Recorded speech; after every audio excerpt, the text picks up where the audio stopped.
नमस्कार, किसान समाचार में आपका स्वागत है। आपके साथ मैं हूं शहला निगार। शुरुआत करेंगे हेडलाइंस के साथ।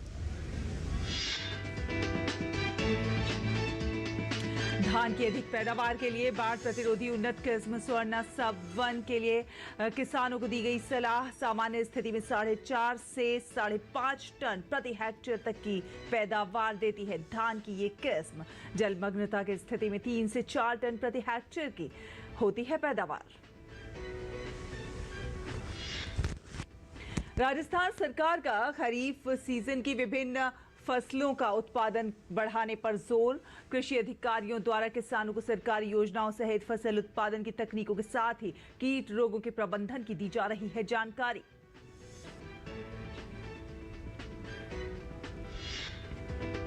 किसानों को खेती की नई तकनीकों से अवगत कराने और फसलों की पैदावार बढ़ाने के लिए कृषि विज्ञान केंद्र दे रहा है प्रशिक्षण। राजस्थान के जालोर में अनार के अधिक उत्पादन के लिए किसानों को मिली ट्रेनिंग। मौसम की प्रतिकूल परिस्थितियों का पौधों पर पड़ने वाले प्रभाव के बारे में भी विस्तार से दी गई जानकारी।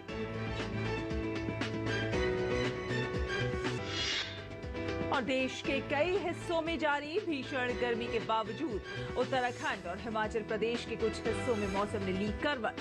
हिमाचल प्रदेश के हमीरपुर और उत्तराखंड के चमोली के कुछ एक हिस्सों में तेज बारिश और ओलावृष्टि।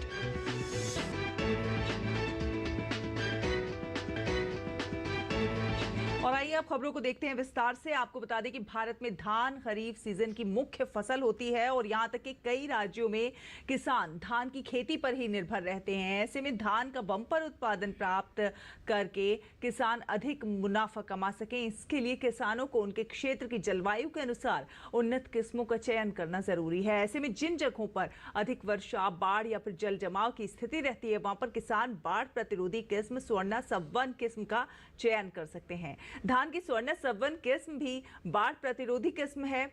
इस किस्म के धान के पौधे 12 से 14 दिन तक पानी में डूबे रहने के बाद भी खराब नहीं होते हैं। हालांकि डूबने के 10 दिन के बाद इसकी पत्तियां मृत और मुरझाई हुई दिखाई पड़ती हैं, लेकिन इस किस्म में उप-1 जीन की उपस्थिति के कारण धान की खेती की यह किस्म बाढ़ संभावित और निचले क्षेत्रों के लिए उपयोगी है।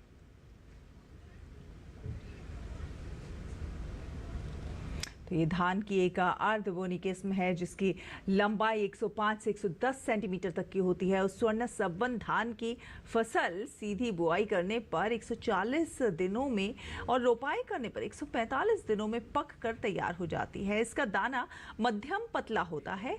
इससे 66.5% अविभाजित चावल यानी हेड राइस प्राप्त होता है।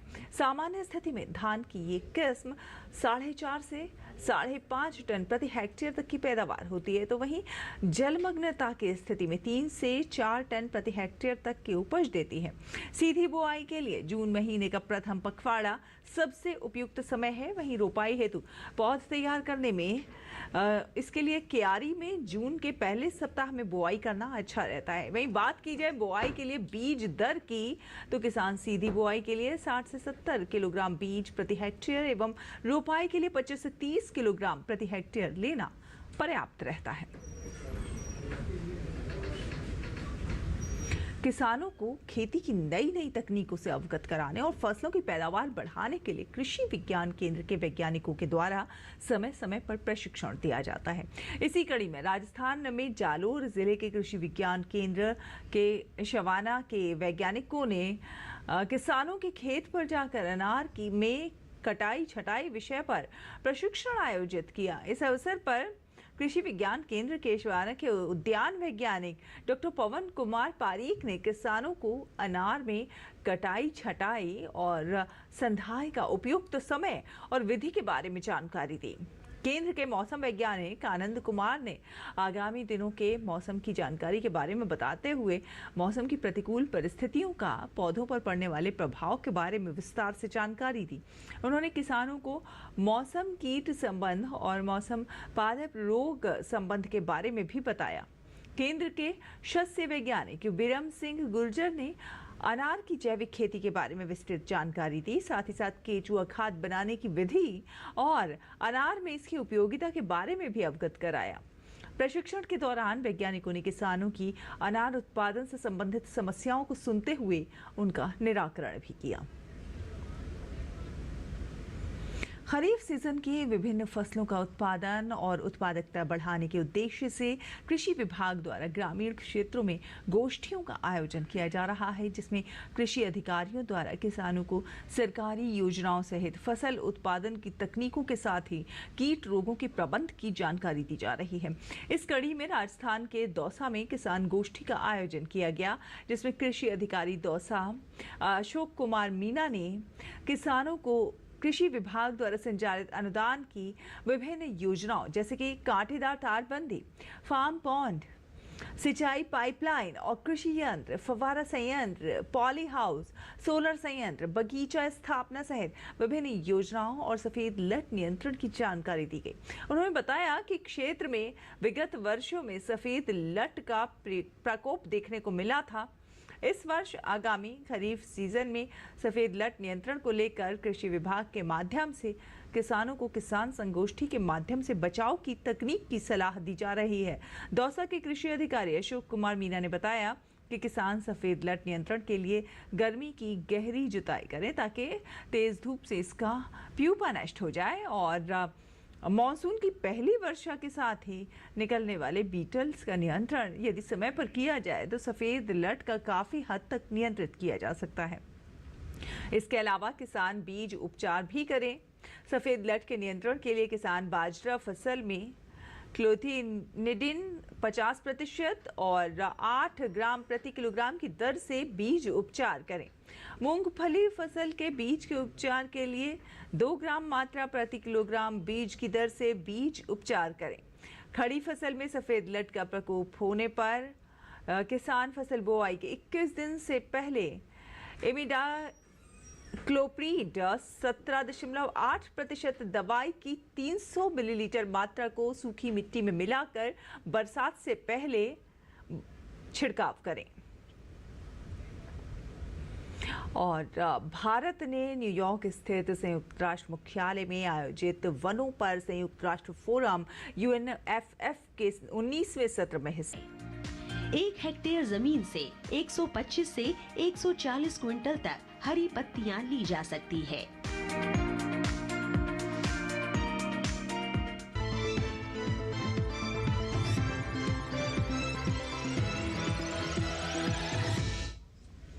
और आइए अब नजर डालते हैं खास खबरों पर। प्रधानमंत्री नरेंद्र मोदी के बिहार दौरे का आज दूसरा दिन है। प्रधानमंत्री के बिहार में एक के बाद एक आज 3 चुनावी रैलियां। प्रधानमंत्री ने सबसे पहले हाजीपुर में जनसभा को संबोधित किया। प्रधानमंत्री ने कहा कि इन्होंने बिहार के लोगों को गरीबी और अभाव में धकेल दिया, जंगल राज दिया, उन्होंने सबको बर्बाद किया और खुद अपने आलीशान महल खड़े किए।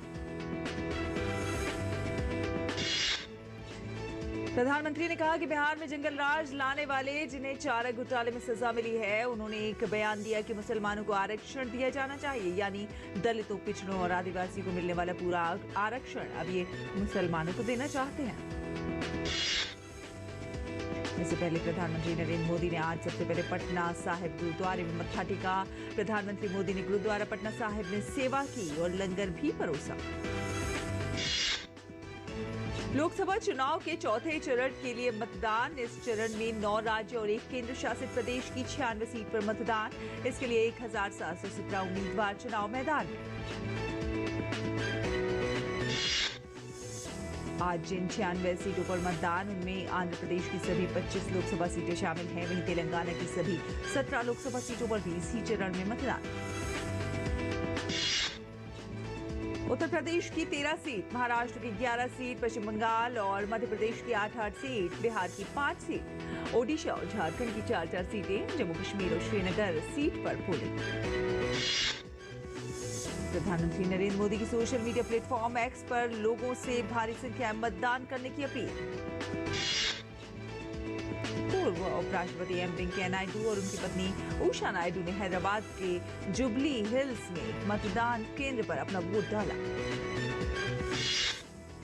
आंध्र प्रदेश के मुख्यमंत्री और YSRCP प्रमुख YS जगनमोहन रेड्डी ने आज अपने मताधिकार का प्रयोग किया। उन्होंने कडप्पा में पोलिंग बूथ नंबर 138 पर वोट किया। बंगाल में मेदिनीपुर लोकसभा सीट से भाजपा उम्मीदवार अग्निमित्रा पॉल ने मतदान किया। उन्होंने टीएमसी नेता अभिषेक बनर्जी को चुनौती देते हुए कहा कि हमारे पास एक राष्ट्रीय पप्पू है और एक क्षेत्रीय पप्पू। केंद्रीय मंत्री अनुराग सिंह ठाकुर हिमाचल प्रदेश की हमीरपुर लोकसभा सीट से इस बार भी अनुराग चुनाव लड़ रहे हैं। अभी 2 दिन पहले उन्होंने हमीरपुर में अलग अंदाज में शक्ति प्रदर्शन किया। अनुराग सिंह ठाकुर ने करीब 35 किलोमीटर लंबा रोड शो रैली की। पुरी में सैंड आर्टिस्ट सुदर्शन पताक ने राज्य के मतदाताओं को जागरूक करने के लिए समुद्र तट per your vote your future संदेश के साथ एक रेत पर एक खूबसूरत कलाकृति बनाई। झारखंड के पलामू में स्क्रैप में विस्फोट के कारण 4 लोगों की मौत हो गई है। मृतकों में 3 बच्चे शामिल हैं। स्क्रैप को तोलने के दौरान दुकान में जबरदस्त धमाका हो गया, जिसमें दुकान के मालिक की घटनास्थल पर ही मौत हो गई। घटना की जांच की जा रही है। सीबीएसई बोर्ड का कक्षा 12वीं का रिजल्ट आ गया है। इस बार 87.98% छात्र परीक्षा में सफल हुए हैं। लड़कियों ने एक बार फिर से बाजी मारी है। परीक्षा में 91.52% छात्र आए और 85.12% छात्र परीक्षा में पास हुए। तो इसी के साथ किसान समाचार में फिलहाल इतना ही। नमस्कार।